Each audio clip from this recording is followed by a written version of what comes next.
చిన్ని కథలు చిట్టి కథలు పెద్దలు నేర్పిన నీతి కథలు గురువులు చెప్పిన మంచి కథలు భారతీయ కథలు. చిన్ని కథలు చిట్టి కథలు పెద్దలు నేర్పిన నీతి కథలు చిన్ని కథలు చిట్టి కథలు పెద్దలు నేర్పిన నీతి కథలు గురువులు చెప్పిన మంచి కథలు భారతీయ కథలు. ధృవజ్ఞానంలోని చిన్నారులందరూ మంచి శివభక్తుడి కథ వినడానికి సిద్ధంగా ఉన్నారు కదా. అమరనీతి అనే ఒక గొప్ప మహానుభావుడు ఉండేవాడు. అతడు ఒక గొప్ప సత్రం కట్టి అందరికీ అక్కడ చక్కటి భోజనం పెడుతూ ఉండేవాడు. రోజు వస్త్రదానం కూడా చేస్తూ ఉండేవాడు.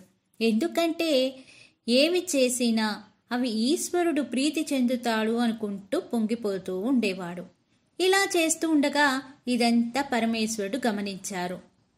వినయంతో ఒక్కసారి భగవంతుడి ముందు నిలబడితే ఎలా హృదయంలో దూరి రక్షిస్తాడో చూపించడమే ఈ అమరనీతినైన జీవితం. పరమేశ్వరుడు ఒకసారి బ్రహ్మచారి రూపంలో వచ్చారు. కౌపీనం ఒకటి పెట్టుకున్నారు. కౌపీనం అంటే గోచి. దర్భలు చేతిలో పట్టుకున్నారు. ఓ గొడుగు వేసుకున్నారు. అచ్చు వామనమూర్తి వచ్చినట్టు వచ్చారు. అది చూసి అమరనీతి గబగబా ఎదురు వెళ్ళాడు. మా సత్రంలో ఉండి మీరు భోజనం చేసి వెళ్ళాలి అని అడిగాడు.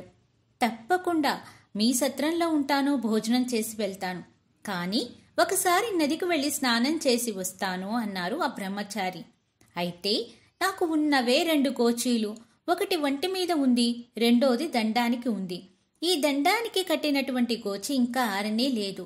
నేను నీకు ఇది పిండి ఇస్తాను, కొంచెం ఎండ ఉన్న చోట వెళ్ళి ఆరేస్తావా అని అడిగారు ఆ బ్రహ్మచారి. అప్పుడు అమరనీతి, అయ్యో అది ఎంత పని, నేను తప్పకుండా చేస్తాను అన్నారు. అప్పుడు ఆయన అన్నారు, ఇదేదో మామూలు గోచి అనుకుంటున్నావేమో, ఇది మహిమాన్వితమైనది కాబట్టి చాలా జాగ్రత్తగా ఉంచాలి అన్నారు ఆ బ్రహ్మచారి. అమరనీతి సరే అని చెప్పి దానిని ఆరేసి అక్కడే కూర్చొని అది ఆరగానే భద్రంగా తీసుకెళ్లి బీరువాలో పెట్టి అక్కడే కూర్చుండిపోయాడు. ఆ బ్రహ్మచారి ఇలా నదికి వెళ్ళి అలా వచ్చేశారు. నెత్తి మీద గంగ ఉన్నవాడు ఏమి స్నానం చేయాలి చెప్పండి? చలేస్తోంది, తొందరగా వెళ్ళి గోచి పట్టుకురా అని అన్నాడు ఆ బ్రహ్మచారి. అమరనీతి, అదెంత పని, ఇప్పుడే ఇలా లోపలికి వెళ్ళి ఇలా తీసుకొని వస్తాను అంటూ లోపలికి వెళ్ళాడనమాట గోచి తీసుకురావడానికి. పెట్టిన చోట చూస్తే ఆ గోచియే లేదు, మిగతా అన్నీ ఉన్నాయి. అయ్యో ఇదేదో మహిమాన్వితమైన గోచి అన్నారు, ఇప్పుడు ఇది కనపడటం లేదు అంటూ అన్ని చోట్ల వెతికాడు అమరనీతి. ఈలోగా ఆ బ్రహ్మచారి, చలేస్తోంది, వణుకుతున్నా, త్వరగా గోచి ఎక్కడ పెట్టావో పట్టుకురా అన్నారు.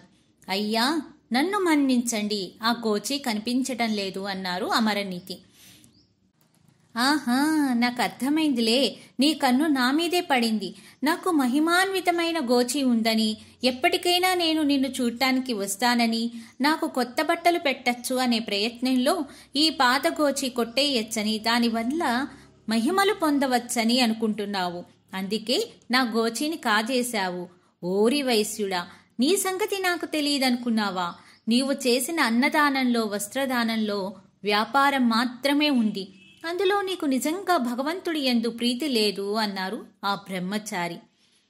అమరనీతి, అంత మాట అనకండి, నాకు నిజంగా ఏ విధమైన స్వార్థమూ లేదు అన్నాడు. అయితే నిరూపించుకుంటావా అన్నారు బ్రహ్మచారి. అవును, నిరూపించుకుంటాను అన్నాడు అమరనీతి. ఏది? అయితే ఓ గోచి పట్టుకురా, ఇలా ఇవ్వు. నేను పెట్టుకున్న గోచిని పిండి ఒక తులాభారంలో వేస్తాను.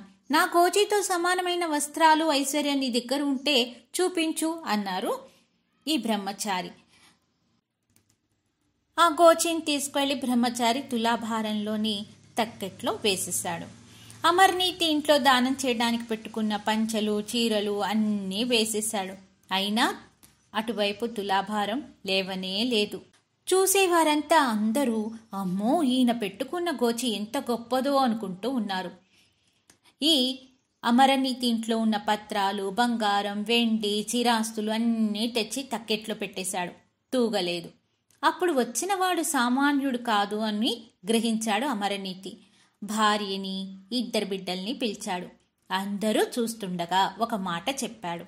ఎప్పుడు నేను ఏది దానం చేసినా, ఎవరికి ఏది పెట్టినా అది పరమేశ్వరుడి ప్రీతి కొరకు మాత్రమే పెట్టిన వాడనైతే, ఆ పుణ్యబలం చేత నా మాట సత్యమైతే ఆ గోచీతో సమానంగా ఇటువైపు తక్కెట పైకి లేవుగాక అనుకుంటూ ఆ తక్కెట్లో తనతో సహా ఆ కుటుంబ సభ్యులతో సహా తనని సమర్పించుకుంటూ ఆ తక్కెట్లో నిల్చున్నారు.